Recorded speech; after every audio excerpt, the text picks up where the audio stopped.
السلام علیکم ورحمۃ اللہ وبرکاتہ۔ دوستو، میں حافظ محمد صادق تمنا اپنے یوٹیوب چینل پہ آپ کا استقبال کرتا ہوں اور امید کرتا ہوں کہ آپ بخیر و عافیت ہوں گے۔ میں بھی الحمدللہ بخیر ہوں۔ آج میں پھر ایک زبردست ویڈیو لے کر کے آیا ہوں جس کے اندر حضرت مولانا محمود مدنی دامت برکاتہم العالیہ نے ائمہ حضرات کو لے کر ایک بہت زبردست نصیحت کی ہے۔ آئیے آپ بھی سن لیجئے انہوں نے کیا کہا ہے۔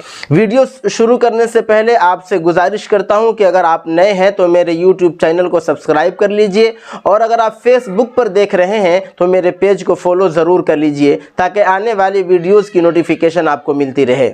مجھے امام نوکر نہیں چاہیے، مجھے میری قوم کے لیے سید چاہیے، سادات چاہیے جو قوم کی سیادت کریں، قیادت کریں۔ امام نماز کا امام نہیں ہے، قوم کا اور ملت کا قائد ہے، سید القوم ہے۔ اب سید قوم کو خادم بننا پڑے گا تو سید قوم ہوگا۔ اس نے امامت تو کر لی، سیادت چھوڑ دی، سیادت چھوڑ دی تو قیادت بھی گئی اور امامت بھی نوکری ہو گئی۔ ضرورت ہے انقلاب کی، اور انقلاب آتا ہے افراد سے۔ افراد کو تیار کرتے ہیں قائدین، اور قائد نکل کے آتے ہیں ملت میں سے۔ فیصلے ہمارے پاس، ہماری ملت کے پاس ایموشنز پہ ہوتے ہیں، ریالٹی پہ نہیں، حقائق کے اوپر نہیں ہوتے بلکہ جذبات پر۔ جو قوم جذبات پر فیصلے کرے گی ریالٹی کو اگنور کر کے، وہ قوم کامیاب کیسے ہوگی؟ جذبات ہمیشہ عارضی ہوتے ہیں، غم اور خوشی، نفرت اور محبت، مایوسی اور ولولہ جوش، یہ سب زندگی کی ضرورتیں ہیں، لیکن یہ ساری چیزیں عارضی ہیں۔ فیصلہ جو ریالٹی کی بنیاد پر کیا جائے، حقائق کی بنیاد پر کیا جائے، اس کے لیے آپ کو لانگ ٹرم اسٹریٹجی بنانی ہی پڑے گی۔ میں اپنے سب ساتھیوں سے پوچھتا ہوں، مجھے یہ بتا دو کہ رات میں کتنی مرتبہ آنکھ کھلی بے چینی کی وجہ سے؟ اگر آنکھ نہیں کھل رہی ہے بے چینی کی وجہ سے اور نیند نہیں بھاگ جاتی ہے 2 بجے 3 بجے، کسی دن کم سے کم روزانہ نہ صحیح، تو پھر دیکھنا چاہیے کہ آپ ملی ہمدردی کا اظہار کرتے ہیں، ڈرامے بازی کرتے ہیں مجلسوں میں بیٹھ کے کہ یہ مسلمانوں کے ساتھ یہ ہو رہا ہے، یہ ہو رہا ہے، یہ ہو رہا ہے، یہ واقعی فکر مند ہے۔ اپنے آپ کو آزمانے کا، تولنے کا طریقہ ہے نا، تول لیجئے۔ کہاں کھڑے ہیں آپ؟ نہیں کھڑے ہیں تو وہاں کھڑا ہونا ہے۔ اس کھڑے ہونے کے لیے کوشش کرنی ہے، اپنے آپ کو مینٹلی پریپیئر کرنا ہے، تیار کرنا ہے۔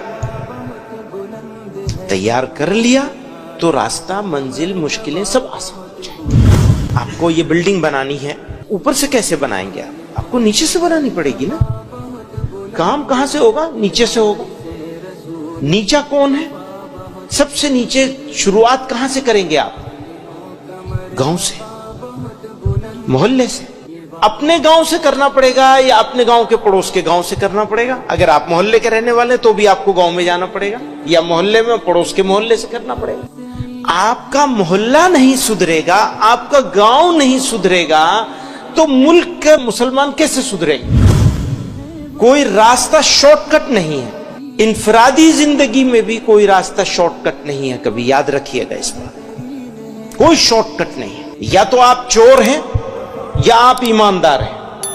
اگر آپ چور ہیں تو آپ کے لیے شارٹ کٹ کھلے ہوئے ہیں، لیکن عزت کے راستے بند ہیں۔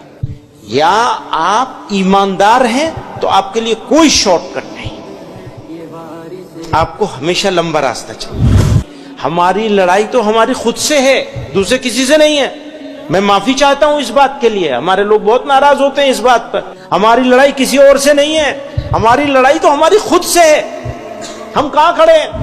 آپ بھی آئے تو اپوائنٹمنٹ مانگ کے آئے بنا، آپ کو خود سے ملاقات کے لیے اپوائنٹمنٹ چاہیے۔ خود سے ملاقات کا سب سے بہترین وقت وہ ہوتا ہے جب آدمی ذکر کر رہا ہو، بس اسی وقت ملیں گے ہم آپ سے۔ ہم اپنے آپ کو کہہ دیجئے کہ تم سے اب میں نہیں ملتا، کہہ سکتے ہیں۔ جن لوگوں کی یہ انشاءاللہ لمبی ہو گئی ان کو زندگی کا مزہ آ جائے گا۔ تکلیف میں مزہ ہے، آرام میں مزہ نہیں۔ آرام میں بہت مزہ ہے لیکن تکلیف میں اس سے زیادہ مزہ ہے۔ بولنے میں بہت مزہ ہے لیکن خاموش رہنے میں اس سے زیادہ مزہ ہے۔ کھانے میں بہت مزہ ہے لیکن بھوکے رہنے میں اس سے اور زیادہ مزہ ہے۔ اور سنیے، یہ دنیا نہیں ہے، یہ آپ کا دین ہے، یہ آپ کی آخرت ہے، یہ آپ کی موت ہے، یہ خدا کے سامنے عزت کے ساتھ کھڑے ہونے کا موقع ہے یہ آپ کے لیے۔ یہ دنیا نہیں ہے جو آپ انگلش سیکھ رہے ہیں، زبان سیکھ رہے ہیں، آپ کو تربیت کی کوشش کری جا رہی ہے، یہ آخرت ہی کے لیے ہے، دنیا کے لیے کچھ نہیں۔ البتہ اللہ تعالیٰ دنیا میں آپ کو بدلے میں عزت ضرور عطا کریں گے، اللہ تعالیٰ آپ کو ضائع نہیں کریں گے، بشرطے کہ اللہ تعالیٰ کے ساتھ آپ کا رابطہ